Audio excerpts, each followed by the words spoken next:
Fish on. This is the New York Angler Fishing Podcast, brought to you by nyangler.com, your secret spot online. Hosted by the man who introduced New Yorkers to the world of online fishing, Mr. George Skaka. Hello and welcome everyone to another episode of the New York Fishing Podcast. My name is George Skaka and I will be your host. I would like to mention a few of our sponsors and folks that help bring this podcast to you. One is Tanaku Lodge in Alaska. You can check them out on our website. I know they have their own board there at nyangler.com. You can also find them at tanaku.com. And I've been there quite a few times, folks, and that place is crazy fishing. I mean, it's just cranking and cranking. So I'd also like to mention our great website, which is growing in traffic every single day of the week. That would be nyangler.com. It's all New York fishing all the time. As some of you guys and gals on the coast that are listening to this show, it also affects you as we produce a heck of a lot of striped bass here in the Hudson River. So I am happy to deliver any information that you may need. So this particular episode is special to me in a number of ways. And one is it's with a longtime member of my past website, which was norris.com. He's also a member of a lot of popular fishing websites. And he's just a great guy. When my brother Phil was sick, he was there and supported us, and he just always was there. And he's kind of a real common sense fisherman. I'm not just going to call him a commercial fisherman because he really does care about all types of fishing. But he was a commercial fisherman, and maybe he still is. I don't know. But you are going to learn a lot because I did. And this was a very, very special episode to me. I heard things I never even knew before. And, keep in mind, folks, it's not that long ago, when he starts talking, okay, it was the 50s. I mean, in the whole scheme of things, that's really not that long for us to see the effects that we are having on our fisheries. So anyway, I don't want to take away anything from this particular interview. The knowledge that you are going to gain from listening to this, it's just something you're not going to find anywhere else. You get to hear it straight from the horse's mouth, so to speak, as Don talks about his life as a fisherman and what he's seen over the years and where he thinks we're headed. So it is my pleasure to introduce to you Old Mud. So I'm here with Don Sproul, otherwise known as Old Mud for you internet trolls that go around and visit various boards. I've known Don for a very, very, very long time. One of the nicest people you'd ever want to meet. That's because he's been a fisherman most of his life. Don's up there in Maine right now, so he's dealing with probably worse weather than most New Yorkers, but I think it's close. So Don, I know you've been around fishing for a long, long time, and I'm trying to get, what it was like when you started and how we got to where we are today. Obviously, we couldn't do the whole thing in one show, but we'll do the best we can. Okay. So when did you first start commercial fishing? In 1952. And how was that? Were you working on a boat? Did you have your own boat? Or? Yeah, it was a trawler. Okay. An auto trawler. Eastern rigged auto trawler, yeah. Oh, okay. So, and how long did you do that? 1, 2, 3, 4, 4 years. Okay. Then I went in the Navy. So you've spent a lot of time, and thank you for your service. And you've spent a lot of time on the water. So when you were doing the trawling back in those days, was it productive, and is it the same today, or have you?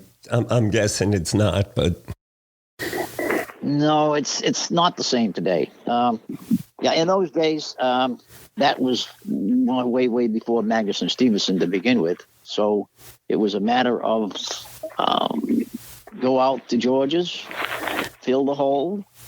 When the hole was filled, you come back, sell the catch, gas. You fueled it up and ice it down and go back out again. There's no days off or anything like that. So the only time we ever had a days off in those days was if we had to repair something big. The rest of the times when we were out there, we repaired it the way we could. Whatever monkey hitting baling wire. As long as you get the thing going, it really doesn't matter. Everything was different. And to fill the hole in that 86 footer, I guess, was, somewhere around 40,000 pounds, which is quite a bit of catch. And it wasn't a big problem, but it was slow because of the way you had to fish, Right. But they were there. But they were there, yeah. Absolutely, they were there, yeah. And you go on whatever part of the bank. George's is a pretty big place, You go on whatever part of the bank, depending upon what you wanted to catch, what you were doing catching. So because now, I'm sorry. Bottom fish, Right. Now, pretty much a lot of that area is out of bounds, or did Trump open that back up, or is it pretty much? I can't hear you. I'm sorry. That fishery, is that fishery still around today? Oh, sure. Okay. Yeah, absolutely. Yep. It's still there. The scalloping is still there. Like the first boat I fished on, the otter trawl, I fished on that for a little over a year. Then I went to, there was a new boat, the Mary C. Mullen, that they had built across the river in Fairhaven. So I went on that one, and that was a scalloper, so that was a dragger. Mm-hmm. Just a different way of fishing, but that was a longer trip because you had to fish on the far east end of Georgia. That's where all the scallops are and still are, which we can't really get to that now because of the Hague line. When they ran the Hague line through, then we lost all the best part of the scallop grounds, Well, can you explain that to the listeners? Most people aren't aware of the Hague line and how that came about and what it and its effect. Yeah, that's what they developed when we had our 200-mile limit, and Canada wanted to do the same thing, of course. So everybody gets a 200-mile limit. Well, the problem with that is Canada isn't 200 miles away, so you have to split it. What they do is split it down the center. Which they did. They took the northern part of the Gulf of Maine and ran a line all the way down, and it comes down across the top, quarter of Georgia's. So they own that, and we own this, and nobody can fish in our place, and nobody can fish in their place, and back and forth. And it's patrolled really regularly. They take it seriously. Absolutely. I mean, during the tuna season now, going out there, you can fish right up against the Hague line, and then we drift fish out there. It's different when you're tuna fishing, but you drift down to the line, and you better make sure you don't go over that line. There's Coast Guard on one side and Coast Guard on the other. Canadians on one side, we're on it, and make sure nobody crosses that line. It's that simple, So you hook up near the line. What do you do if the fish is taking you over the line? You actually have to cut it loose? No, you don't let the fish take you over the line. You find them to the extent that with a lot of pressure, Yeah. When because they all change directions one time or another. When they go in the direction you want them to go in, you back off the drag, follow them, let them walk right out to a mile or so, and then fight them again, Right. Yeah.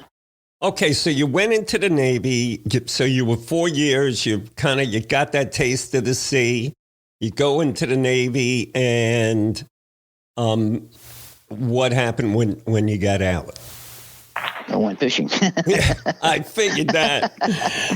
What else? Yeah. Well, I fished a lot before that. Before I went, on that boat, I fished with my father and stuff. So even when I was small, I fished. Right. So, but, you had it in your blood. I was 13 when I got out of school, though, and went working, went to fish. So It's just the way things were in those days. Yeah. Much different than now. Oh, yeah. But yeah, that was, I did a lot of things in my life, but fishing was the most fun, I guess. Yeah. Well, I mean, Still is. I think we can all pretty much agree on that. All right, so let's go back to, let's talk about bluefin tuna fishing a little bit. So how did you get involved in that? And what was it like when you first started? It was good. It wasn't the real heyday, but it was better than it is now, actually. Only not because of the amount of fish or anything like that. I mean, money-wise, way back when they were fishing, it was like for cat food. It was fishing for, no big money or anything like that. They'd never made a show back there about it. But it's something that everybody wanted to do because it was just fighting something big and strong and, man against fish, I guess. I don't know. Yeah, why you'd want to do it. But, yeah, there were a lot of 1,000-pound fish back in those days. I seen the picture and, like the U.S., what was it called? ATT, the tuna tournament. I mean, they used to hang those fish. And then what I heard is they got like nothing for them. Right. Yeah. Literally pennies, so. Yeah. So. Yeah, it wasn't about the money. No. It wasn't about the money. So the fishery, was fine at that point because they weren't worth any money. I mean, that's just how it goes. Once that price goes up, the biomass goes down or harder restrictions come in to make sure we keep stocks healthy, even though this is a fish that we really have little control over. It's headed over to the, running down the African coast, and we can't do too much about that. But so now when you were tuna fishing, let's say, when did you start to actually see that you can make a living on giant tuna? Well, I don't think you can make a living either now. You can't, unless you had a big seiner, which there were some around at the time, six or seven of them. You could make a living, or you were long line, you could make a living. But that's big corporations own all that stuff. But the little guy, there's no such thing as making a living just tuna fishing. Even in the 80s and 90s, through the 90s and early 2000s and stuff like that. When you were getting, $12, $14, $16, $18 a pound for almost every fish you brought in. Right. And in the 500 to 700 pound range there. Even back then, you couldn't make a living. You could make a real lot of money during the season if you stuck it out, but not a living. You still have to have something else to do, which is easy. You go clamming. There's a million other things you can do. If you got a big enough boat, you put drag gear on it and go get ground fish, things like that. But yeah, that was, like I say, I don't think you could ever make a living just from tuna fishing. But a lot of people tried. Yeah. And it doesn't really matter by size of the boat, the money you put in your boat. I mean, now you can see,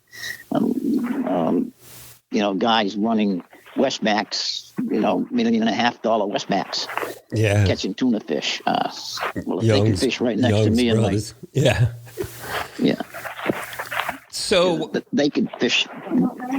They can fish with me right next to my boat, and I can catch just as many and just as big right next to them. So it really, none of that matters. It's how comfortable you are in September and October out there. That was what makes a difference, yeah, see, a lot of people don't realize that. It's all, you work up to the point. It's not like you're going to land on the fish every single day. And, That's right. And the quotas are down now. So obviously that doesn't help. And I know the price kind of fell off the map recently.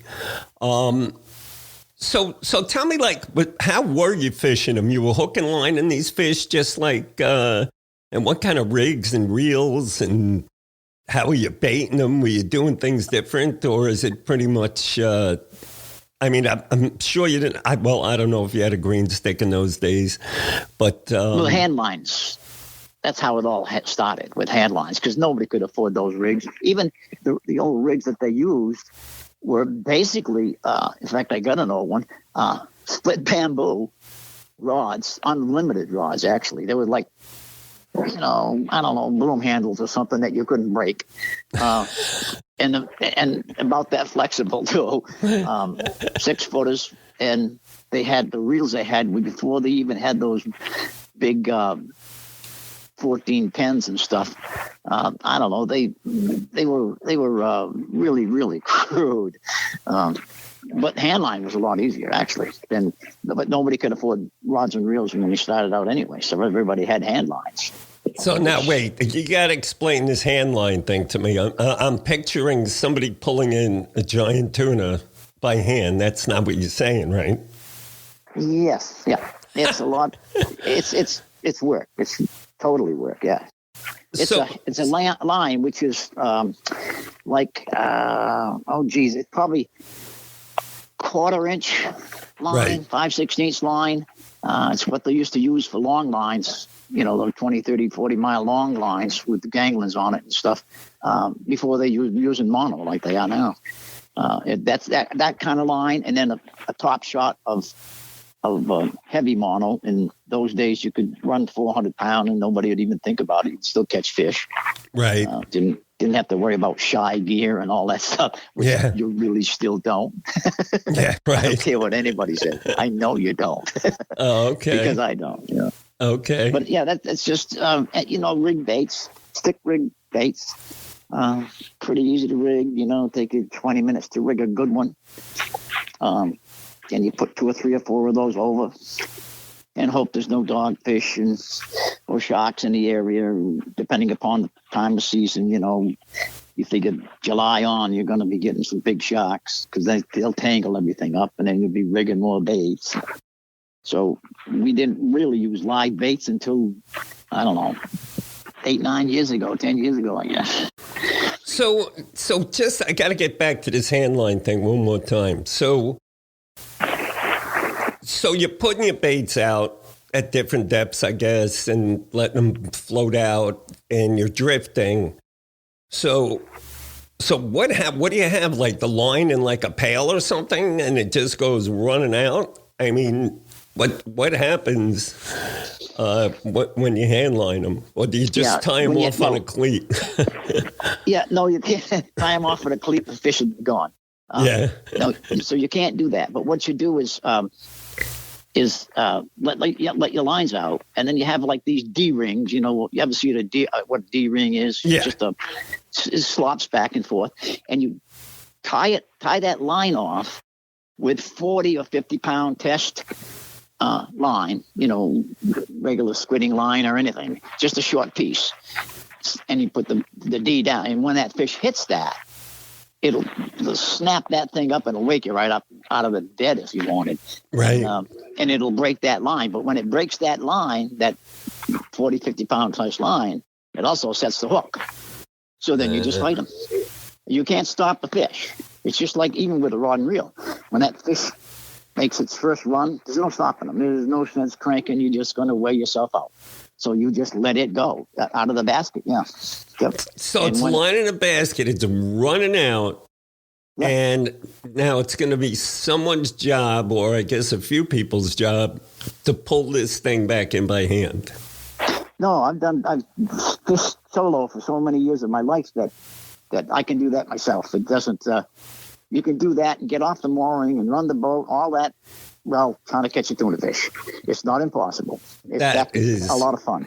That is amazing. They should show a clip of that on freaking Wicked Tuna. Let people remember what it was really all about. People can't afford half the boats you see on that show to pay for that fishery, you know. So, but wow, I tell you, I heard about it, but I really never understood how it worked. So what were the limits in those days, Don? What was the what? The bag limits, or did they even have size limits and bag limits back then? Way back, it was whatever you wanted to catch. But I guess when they really started to regulate it in, I'm going to say, early 70s or so, it was one a day. They dropped it down to one a day to see what would happen. They really didn't. They didn't have much choice. They didn't know how many fish were out there. Matter of fact, they still don't. They don't have a clue. They'll never have a clue. It's impossible. Well, it's not a good thing. It's not a good thing to have to make regulations if you don't know the stats. You don't have the know data. The quantity. Well, I'm gonna ration something out, but I don't know the quality or the quantity. Yeah, you know what, Don? We run into that. You know that in inshore fishery, same thing. I mean, one thing I say over and over is it's really hard to count fish. Right? They're moving. You know, you could do a sampling one year in one spot and find nothing, and then go somewhere else and, you know, load up. It's not an exact science. We know that. It's not even close to it. I call it a crapshoot. I know they do the best they can. But, you know, especially bluefin. Again, these fish are not in our control. You know, they're going everywhere. And like you said, you know, even with Canada, we have to deal with it. So who knows what regs they have. So nowadays, obviously, you know, it's much more heavily restricted. And well, but let me get back to you again. How long did you participate in that fishery? And how long did I? Yeah. What, the tuna fisherman? Yes. Oh, gee. Let me see. Probably 66, 67, 68. I started somewhere around there. Wow. Doing it regularly. You know, I tried it before and caught a couple, but doing it regularly, trying to make some money, you know. Yeah. Even back then, it wasn't a lot of money, but back then you didn't need a lot of money. Right. So, you know, nobody was running around with boats with $70,000 diesels in them and stuff like that back then. Yeah. And electronics that can Well, no. You know, I went fishing, used a chart, a compass, and a clock, all in a pair of dividers. That was it. Right. That's how you found your places. You could be 50, 60 miles off and still find you where you were going. Yeah, I always find that amazing. I have a chart book here that someone wrote out and drew of the New York Bight, which is really beyond. And he talks about how, you know, run 8 knots at 42 degrees and you're going to hit rough bottom and, you know, for 20 minutes. And so you actually participated in that type of charting and plotting. Yeah, you'd have to run by your watch, your clock. Otherwise you wouldn't know covered ground, you know. Right. You'd have to know how far you were going. A lot of times you go out in the fog. You can go on a blinding fog, go 40 miles and find out where you are. Oh, my God. By putting a line over. Yeah, it's not that hard. Yeah. Well, I'll tell you what, I'll give you a quick. My first experience in the fog, I had radar. I had no idea what I was doing. And my brother goes, "Hey, I think that's our wake there." And then I realized we were like going in circles. So that was my first experience in the fog. So I can only imagine what that's. That's a good compass. Yeah, really. So Don, what changes or effects, have you seen that have most changed the landscape there as far as fisheries are concerned, meaning what used to be there that's not there and what's there that was never there?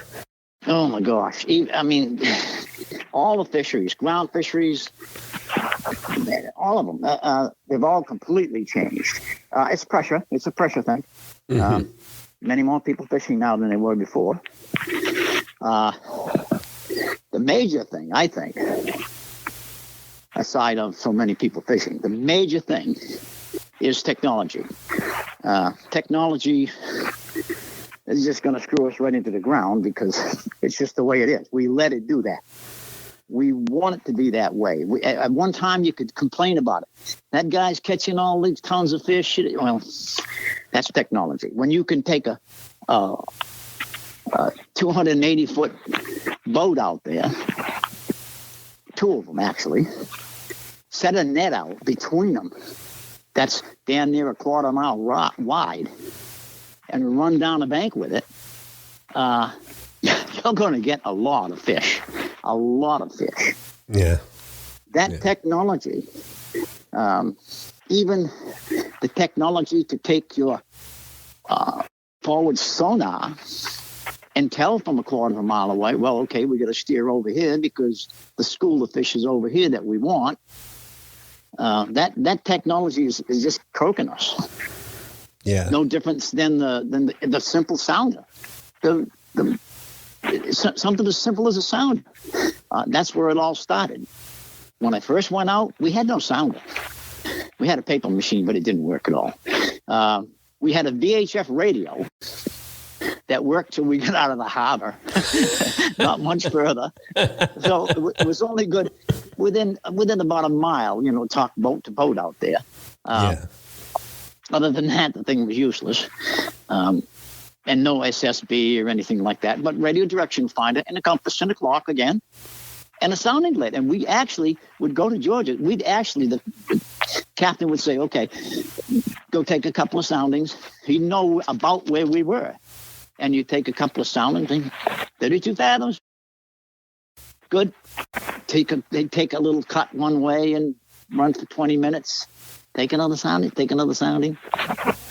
47 fathoms, good. That's good. And they just set his gear out. And that was it. That's how you found where you were going. That was really a different day and age than what we're dealing with today. It's getting. Oh yeah. To give you an example, a friend of mine invented an app that's going to be on the Abu Garcia fishing rods that anytime you catch a fish, it's going to automatically mark it on your GPS. It's going to capture all of your wind and tide and all your information just automatically, doing nothing. Yeah. So, it's only going to get more intense. There is no doubt about that. So, that all affects a species tremendously. I have some information here. In fact, I got it on my internet, on my computer, that has all the fishing spots in the Gulf of Maine. Now, the Gulf of Maine is huge. I don't even know how big it is. It's huge. Hundreds and hundreds of square miles. And all of this information that I have, probably 100, maybe 200 different places were compiled in the 1800s, okay? Now, they had compasses. They didn't have charts. They made their own charts. But the good thing about it is when they started that, they'll give you range lines to a specific place, and this is how you find this place. They give you 2 or 3 range lines, and so many miles from Portland, and so many miles from this, and so many. You'd have to judge how many miles you're going. You'd have to figure out yourself. But the thing about that, it couldn't give you, lat long or Loran number, because they didn't have any of that stuff in those. No electronics. So it just gave you here's the way you find the place. This is the depth. This is how big the bank is, and it runs from this, and how many feet it is, or fathom it is, and the structure of the bottom, whether it's large stones, light gravel, mud, it would give you all of those things, and which were done by soundings, all done by boats that were rowed, all done by dories, because all dory fishermen in those days. Right. So that part's amazing. And I still use some of that to find those places. And I don't think people even know where half of those places are, because there's so many of them, That is amazing. But it's pretty interesting to see what they had to go through. And, of course, they caught tons of fish, because there was tons of fish here, Yeah. Yeah. It was, like you say, it was different. There were fewer people fishing. They didn't have the technology. They didn't have that huge, giant price tag in some cases, on their heads. Yeah. There basically was never an illegal fishery, because it was legal to pretty much do anything. So that's right. Yeah. So it was definitely a different world, a better world for fisheries, I truly believe. And as you say, I've seen one of those charts, and it amazes me that the way he would find bottom, he would drag a flywheel, and, and then he'd feel rock, he'd know there was bottom there, and he'd write it down on this chart, and he'd be able to get back to it. Yeah, you drag a lead line for whatever you want, 35 fathom, and you keep going around, then now you find everything that's 35 fathom, and you go around the edge of it, So. Exactly. And now today, I went out on Chris Spee's boat, which Chris, and he has a spot lock on his boat with this really high resolution chart, right? Yeah. So all he had to do, and I'm not trying to diminish his fishing abilities, because he's a great fisherman, but the truth is, all he had to do was touch his finger on the rock we wanted to go to. Yeah. The boat gets there, and then he's got the spot lock where you don't even need to drop an anchor. And the boat is sitting over the piece, and it doesn't move. I mean, it stays there. So you can make 10 drops in the time you normally make like 3. So that will be another something else that's just going to make it easier to catch fish and tougher on the fish. But look, as long as we stick to the regs, and hopefully we can bring some of these fisheries back. I want to ask you this: we're seeing here a lot more of warm water species like sea bass, black sea bass for one. Mm-hmm. They're coming in, and they slowly are taking over or infiltrating the Long Island Sound, which we always had them, but not like this. These are bigger. They used to come in when they were small, and we'd never see them come back.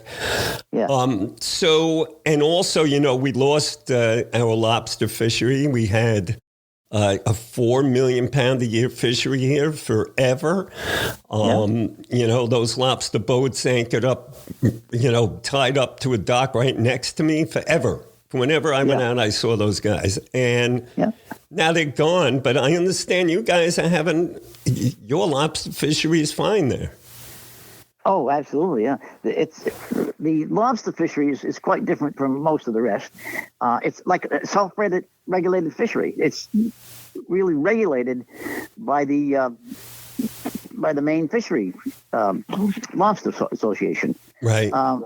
Without outside influence at all. So, and every single year for, I'm going to say, I know at least 25 years, but it might even be more, that lobster fishery has brought in more and more and more product every single year. Not money-wise. I mean, money-wise too, of course. I'm talking about tonnage. So, yeah, they must be doing something right. I think our lobsters are experiencing, I mean, a lot of people disagree with me on this, but I've been looking into it, and the bottom of the sound has increased 1 full degree in less than a decade. Yeah. And I truly believe those lobsters went running north, and, a lot of the fish that we always saw here will be headed your way. See, we don't have blackfish. Right. We don't have tog up here. I love to tog fishing, but we don't have it up here. Right.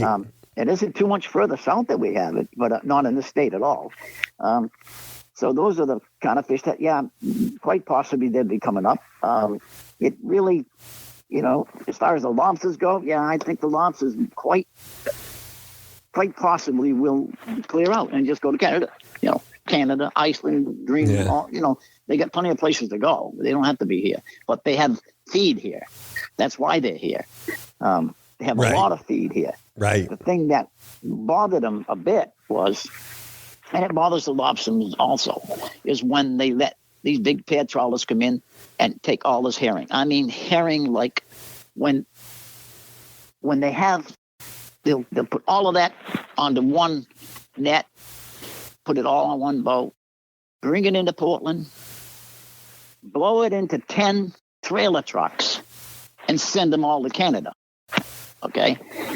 Yeah, that needs to be stopped. That needs to be insane. Stopped. Because the worst thing about it is it's really putting some guys out of business down here. Because what the day draggers used to get for herring, the day draggers are out of it. We don't have any more day draggers here at all. Yes. Because, the multi-species permits are down so little that it's senseless to go, But the herring part of it, that all goes to Canada. They take the roe out. They store the fish they freeze them all in these big freezers. The rest of them, they'll bring down to Purseline Bait, which is a commercial bait place down here in the same river I'm on. Mm-hmm. Then from there, they'll sell them to the dealers. The dealers will sell them to the small places on the shore that, give out bait to the lobstermen. So now the lobstermen are paying 4 times as much for they were, 10 years ago when you could just go out and get them off of anybody. Yeah, I don't know how they allow that. Gone up. I just don't know how they allow. We had that, and many states in New York on the coast deal with Omega taking their menhaden. So, right.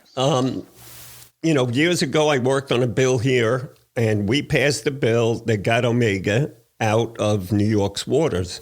And I'm sure you've heard this. Maybe you have, maybe you haven't. But there are more bunker inside of New York state waters than you have ever seen. I mean, we have whales now within 30 feet of the beach, humpbacks jumping out, eating on, bunker. We've got sharks inshore. We had the tuna 20 miles out this year. So it was, it just never made sense to me that they were allowed to come in and take all those fish and then turn it into cat meal when you have the rest of the ocean that needs those fish. And you're dealing with that same exact thing there. And it's sad because it gets rid of the little guy. You're taking a species that feeds everything in the ocean. They just, herring feed everything, lobsters and tuna fish, all the way down to the smallest fish. They everything eats herring because there's so many of them. There were, and when they wiped them out in the Gulf of Maine, which they completely almost wiped them out, actually, you could go out there and fish and fish and fish and fish. You couldn't find fish. There's Tuna no fish. bait. Yeah. And they just went. I mean, they were catching them like everybody says. The first thing that happens is National Marine Fisheries Service goes nuts and says, "Oh, the species have crashed." No. Look at the big picture here. The species haven't crashed. They're catching them all. And, yeah, you crashed the fishery. The fishery didn't crash. Yeah. I mean, go to PEI and tell me if it's crashed. Yeah. Where you can hand feed them and bring them up in 5 minutes. No, it hasn't crashed. They have a moratorium on herring. So, yeah, they got tons of herring up there. And that's where the fish go. The fish got to go to eat. That's what they come up here for. Have there been any efforts to do something about that? Or is it well known in the fishing community and nobody else cares? Because I can't... You mean about the pair trawlers? Yeah. About the pair trawlers destroying your fisheries. I've been to enough meetings about pair trawlers that I've had it right to the top of my head. You're beating little fishermen are trying to beat on big corporations. And I can tell you some things that have gone on in those meetings that I probably would never even want to tell you because they're not always nice. I have plenty. When you're talking about big money, yeah, people aren't nice. They're not nice. Definitely not. And they will try to blackmail you, and they do. That's amazing. They can blackmail NMFS. Yeah, it's not that hard. You just need a lot of money. If you spend $6.5 million on a boat, and then somebody says, "Well, we're going to try to stop the pair trawlers. That's what we're here for. This meeting, right?" Right. And somebody gets up, a certain individual that I know, gets up and say, "Look, you told me 3 years ago that I'd be able to use this ship in this fishery, and I had it made in Norway, and brought it down. And in fact, it was in Bath for a while, I guess I just told you the guy's name, but it doesn't matter. And actually, that's why I spent all this money, $6 million. You got to let me fish it." And they just cow it in and go for it. And then next thing you know, there's 8 of them. That's sad. I mean, birds rely on those too. I mean, we've seen a huge resurgence in the number of ospreys and eagles. Now we have on Long Island for the first time. Those fish feed a lot of nature. And they sure do. And what they're using them for, God only knows. It probably end up as cat meal or something, which I'm sure we could find somewhere else. Yeah, they get a good price for them because, I mean, the Canadians are taking a row. And then, then they're shipping them. They're selling them again. And they're selling them, and then the fishermen get them. Well, the problem with that is the high price, of course. Right. The problem with that is, why is it going to Canada? Well, because all the fisheries and all the way up the coast in Maine are all shut down. That's why. Right. So it's like I say, it's not a good thing. It's not a good thing for us. So you have 4 different companies running these big boats, these conglomerates, making lots of money. I got nothing wrong with people making money. I don't have anything wrong with it at all. But don't knock everything down when you're doing it. You don't want to leave a path in back of you that nobody can follow. And that's what they're doing. There's no way after those boats go by, you're going to catch a fish out there. It's not going to happen. I don't care what you're after. They're gone, So that's too bad in a way. It's one of my favorite beefs, I guess. But I've had it for enough years that have kind of, getting my father used to, on it. Yeah, my father used to say, if you beat your head against the wall enough times and you see the blood running down the wall, you have to stop and think, that's your blood. Yeah. And, that's the way I've been. That's a good point. I got to tell you, when I was trying to get the bunker reduction boats out of New York waters, I dealt with that for 3 years. And like you say, I'm like, why isn't anyone listening to me? And I managed to get a bill through the Senate, and then it got hung up. And I got lucky. The only reason it passed was because I got lucky, and a very popular politician was harassed by one of these ships while she was in the Long Island Sound. And this was a bill that was basically dead. I got a phone call from her office, and she was like, they actually made me move my boat. Long story short, Pataki signed the bill, and we have more bunker than we ever had. So hopefully there will be change there. But it's tough. You got to be really well organized, which has got to be tough there. Because you've got fewer and fewer numbers, you know, and you're going up somebody who's employing X amount of people. And the politics involved, too, because don't forget, the lobster fishermen or the tuna fishermen don't have lobbyists in Washington. Right. Well, those guys do. You know, so, let me see which way we're going to bend now, you know. That's sad but true. I mean, it's really how it works. Like, I know people imagine that, but it really does work that way. That's how it works. I hate politics anyway, so that doesn't sit very well in my craw anyway. Yeah. But it's just one of those things. You've got to try to deal with it the best you can. Yeah.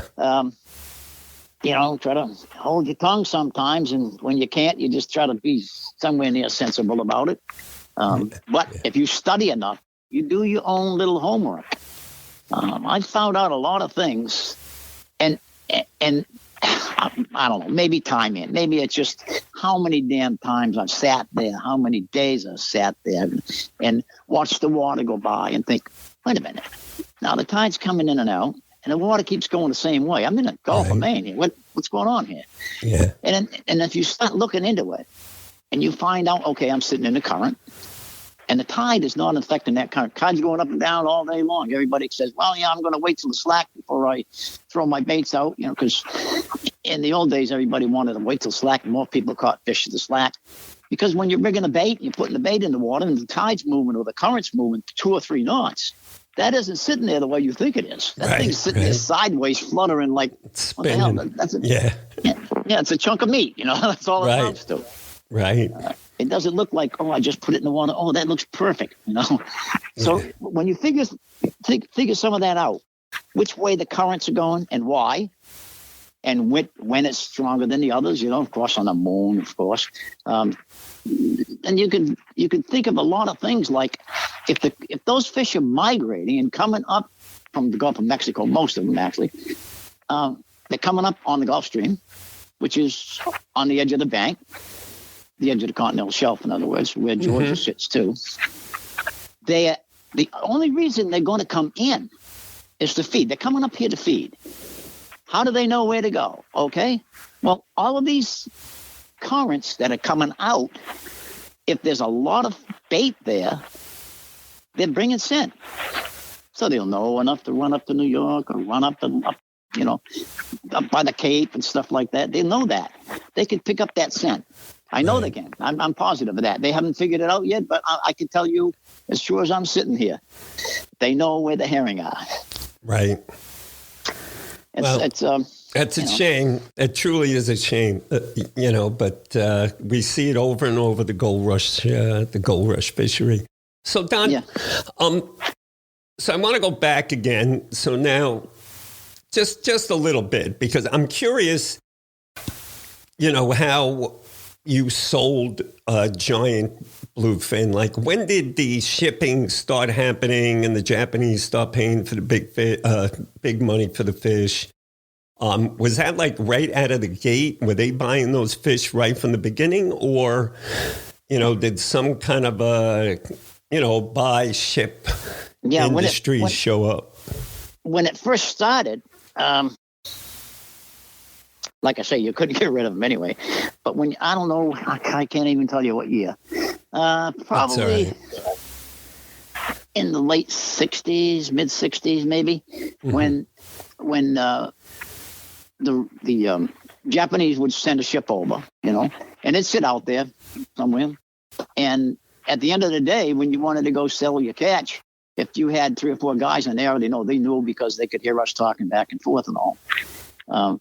Then you just pull up next to the fish and they'd pull it up, look at it, weigh it, and give you a check, give you cash, actually. Wow.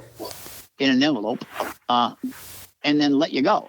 And you didn't know, you didn't even know how much it weighed because you didn't see the scale or how much you were getting. All you knew was, oh shit, look, we just made $50. Wow. Yeah. Well, Yeah. I mean, it only cost us $12, $14 to go fishing with the fuel and everything, you know. So how could you beat that, you know? Right. And they're right there giving you cash in an envelope. Yeah. Yeah. But when all of that ended, and it kind of, at a way, when you look back at it, you say, gee, that's kind of mind-boggling. How do they know that? Are they going to send a ship all the way over here from Japan? And they actually did. Right. They actually did. Somewhat similar to when the Pogies just came up here and just went all of everything up here, made a real mess. Well, next thing you know, there's a Pogie boat sitting out there, a ship, right off of our shore, just a few miles, I don't know, 6-8 miles.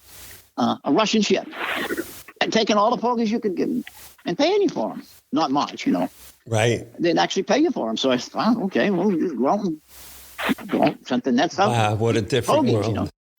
So, but you think you're the only ones around that know what's going on, and to think that the Russians know enough to come all the way up, and who knows what they did with theirs? Who knows? I don't know. Yeah. But just one of those things.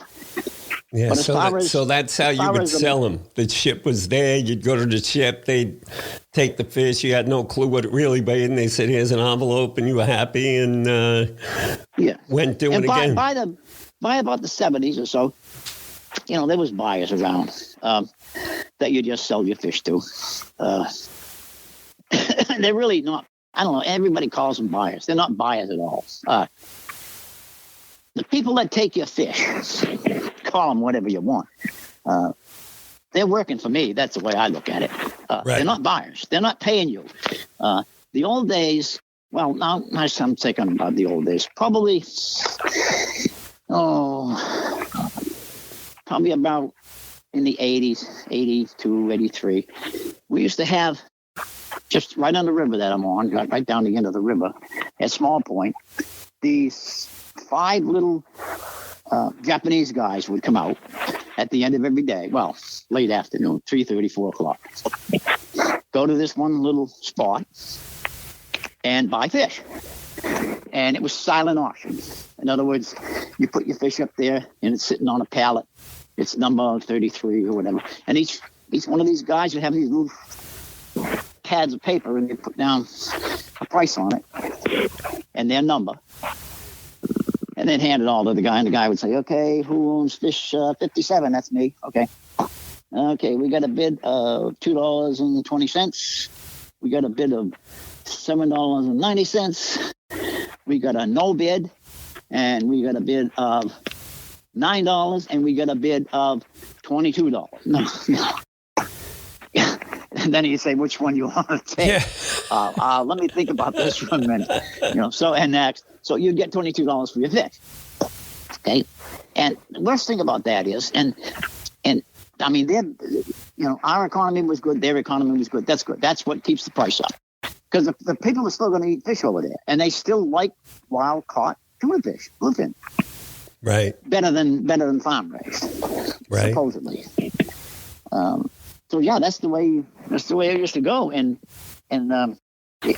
those guys were buyers. They would pay you right there, cash money, not a check. They'd pay you cash money for your fish. Right. Well, you're talking about a fisherman that pulled his boat in there, raggedy old clothes on, probably got bait all over him, boots, and he pulls in there and he's going to walk out of there with $5,000, $6,000, $7,000, $8,000, $9,000, $10,000 in his pocket. Right.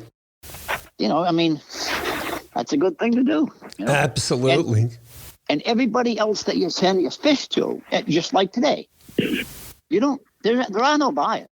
No, they're all brokers.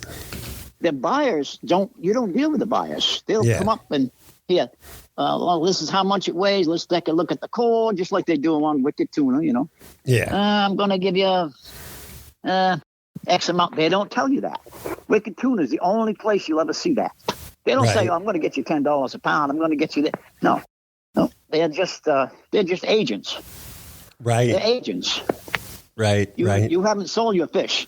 You've given him your fish, and you expect him to do the best thing he can with it and get the most money he can. But you really have no clue until after the fish is actually sold. You just lost control of your fish. And you really don't know if they're telling you the truth. No. So, well, in the end, 2 or 3 weeks later, when you get your check, you call them, gee, what happened? I couldn't have just got, $3 for a pound for it. Well, we wanted to ship it, but they didn't want to take anymore, so we had to send it domestic, which means you're going to get way less money for it, of course, because for a whole bunch of reasons, besides the fact that we don't think it's tuna fish like the Japanese do, for one thing. Right. But it just makes a big, really confusing. You put a unique number, a unique tag on that fish when you sell it. Well, when you give it to him. You can't follow that number. You used to be able to follow it. Now you can't follow it. Uh-huh. Which is pretty convenient for the other guy. Yeah, exactly. So were you still tuna fishing today? Until this day? You're not tuna fishing. You mean during the season? Yeah. Last year, I did not go out. COVID, for one thing. Yeah. That was the main thing. Yeah. COVID changed everything this year. I'm getting old enough that the kids don't want me to go. Don't go by yourself. Go with somebody. I get that. But I know, but you're going to get it. Yeah, you're going to get it because that's how they're thinking of your best interest. Oh, I know. My wife is like that now. And even if I go fishing in a lake, she's like that. So, I could see that happening. And obviously, we want you to stay safe. Yeah. But sometimes you can't help your calling. You got to do what you got to do. And the thing is, to me, the best times I've ever had tuna fishing, I've been by myself. Okay, and it's kind of odd. I've had a lot of fun bringing friends and stuff. Once in a while, I'll take a friend or something, go tuna fishing, catch a tuna fish, and they're all excited. That's good. I like that. The mates that I've had in the past, not very many. I usually keep them for a long time. It's just like, I don't know, everything's the same. Yeah. And we're going to go out and we're going to talk about, we're going to talk about the shipbuilders union this time, right. Oh my God, So, and by yourself, all the answers you're going to give are going to be perfect. You're not going to argue with yourself. You got nobody to argue with. You got nobody telling you how come we're not over there where they are. Right. They must be catching fish. You're going to do everything right. You're not going to make mistakes. You're going to do everything right because it's just human nature. Yeah, yeah. So many people would tell you, "Oh, geez, you can't go out and catch a fish." I've heard that 1,000 times at once. Yes, you can. You can go out there and catch a fish. Of course, you're going to be tired, but in the end, after that hour and a half struggle and all the things you've had to do, which is after you hooked up, get the rest of the lines in, you got to get the engine started, you got to get off the hook, there's a whole bunch of things you got to do. You got to get your push stick down, you got to get your harpoon down, you got all the things you got to do to get ready for that end of that fight. Yeah. Because you can't do it at the end of the fight; it's too late. Oh yeah. So all the things you have to do, you just keep thinking. And what is he doing now? And which way should I turn? When should I put a little pressure on him? And sometimes kick it in gear, forward gear, and just let it go easy so you can just take a breather. And when all of that is done, after that hour and a half of just pure running and adrenaline, you still have enough adrenaline to buttonhole that fish, to stick that harpoon all the way through that fish to the other side. Then you that's a good feeling. You just did something right. Yeah, well, I tell you what, that was, I kind of felt it when you were just talking about it, I was tuna fishing. I did an overnighter last year, and we got a nice, We got a nice sized bluefin, and like you say, there's so much going on the deck, but you have to be calm. And the captain, he was great, and you know, he's a good friend of mine. Kept everything calm. He threw that harpoon to hit him, and you know, it's just a great feeling when you're pulling that fish up on the boat. Oh, it is. It's unbelievable. Yeah, unbelievable. I mean, it's like you're right about one thing. I found out true a long time ago. Calm. I don't even have to tell myself to be calm anymore. I'm just, you know, this is what I have to do. Yeah, you have to be calm. Yep, the way you got to do it. I mean, if you watch Wicked Tuna and stuff, and I'm not knocking Wicked Tuna because I know a few guys on there, so I can't knock it. But you don't scream and jump up and down and run back. You don't do that. You don't have to run back and forth and scream. Well, you know what? There's 3 guys there for crying out loud. If you can't get a fish in a boat, you must have give up. And let me tell you, and again, you know, I know you're not knocking Wicked Tuna, and either am I, you know, but the fact is they make numerous mistakes, and I'm sure you see it. I mean, I saw one time where what's his face from the .com, he got himself behind a rope and he was pinned in. I'm like, what is this? You know, that's something you never do, you know? Yeah. So, but yeah, I mean, they're good, obviously, but they make mistakes just like the rest of us. And, well, for one thing, it's reality TV. Oh, yeah. Yeah. Which is anything but, you know. Oh, they're best friends, those guys, you know. Yeah. But anyway, they're making money, so who the hell cares? Yeah, and for the most part, I guess most people really like that. I got to tell you, my wife enjoys that show. That's the only fishing show that we ever watched. And she yells at the guy, oh, no, Scotty's not going to give him enough money. I like the other one who weighs the fish in. They pay more. I don't want to tell her that's, you know. I don't know how much of that's reality, but I've never told her. None. I don't want to ruin it for her, you know? Yeah, that's the thing. You probably better not. So you've watched... But I'm the same way. Yeah. So you've watched a lot of fisheries grow, shrink, change, target. But for the most part, the fishermen themselves, at least I found, have not changed. You know, the actual fishermen. Now, I'm not talking about the guys, you know, with the pad trawlers and the gold rush mentality. That's still there. It will always be there. Yeah. But I just feel that anglers are more aware of the resource today than ever before. And, you know, it's going to help in the future. It's I see that happening anyway. I've seen that happening for a long time, and it seems to be picking up a little bit more speed than it has in the past. Right. And so things are really going a little downhill. Not downhill like a snowball going to hell or anything. Just it's going down a grade, you know, at a steady pace it seems. And there's a few places that aren't like that. And it's kind of strange because it has everything to do with that industry. Right. One is the lobstermen down east, especially down east. I mean, there's kids, and they're all kids that want to get ahead in lobstering because their fathers did it, their grandfathers did it. So they buy their boat, and then 4 or 5 years later, they buy a little bigger boat. And about the third boat is going to be a 45 H&H, a 48 Westmac with 1,000 horsepower. Yeah. And decked out. So everything above $300,000. And so you figure, Jesus, the guy just got married, 23 years old. He buys a boat for $325,000 and it's beautiful and it goes like hell and he's going to catch a lot. And he's got a house, a family, 2 children. How the hell is he doing that? I hope the hell it doesn't go south because it's going to take a lot of people with him, you know.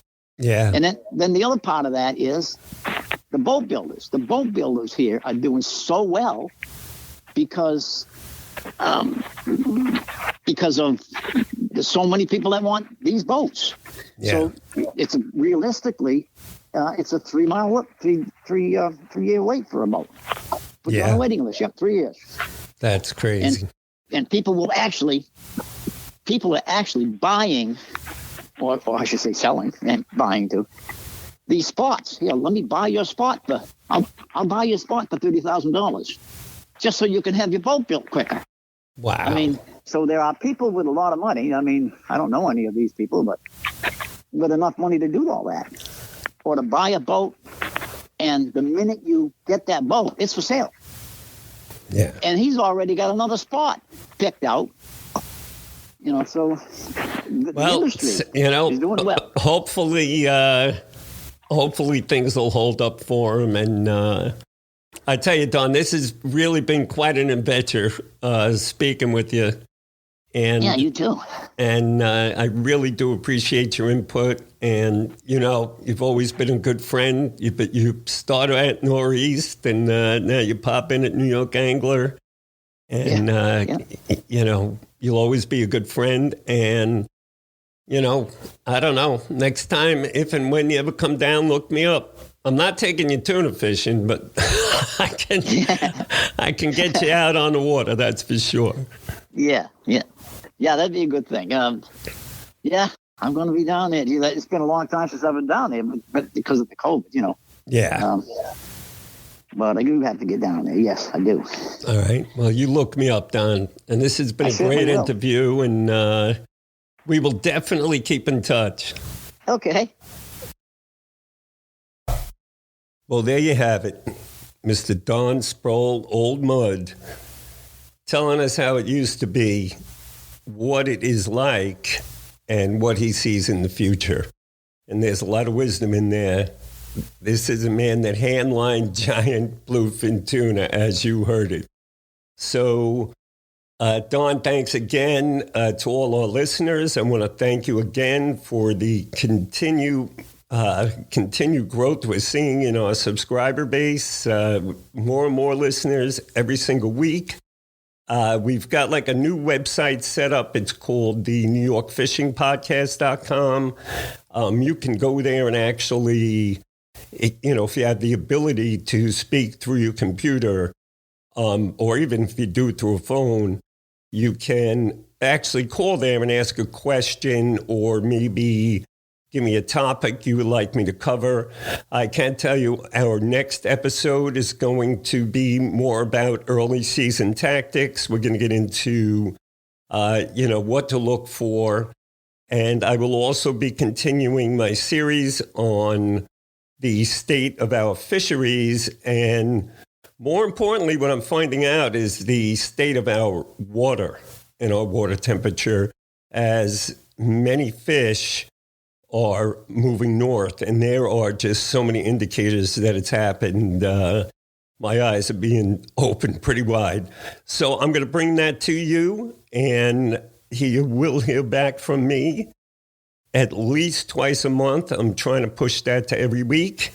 Once I get an assistant, if anybody out there is listening, would like to help me with this podcast, me and our team, please reach out to me at george@nyangler.com.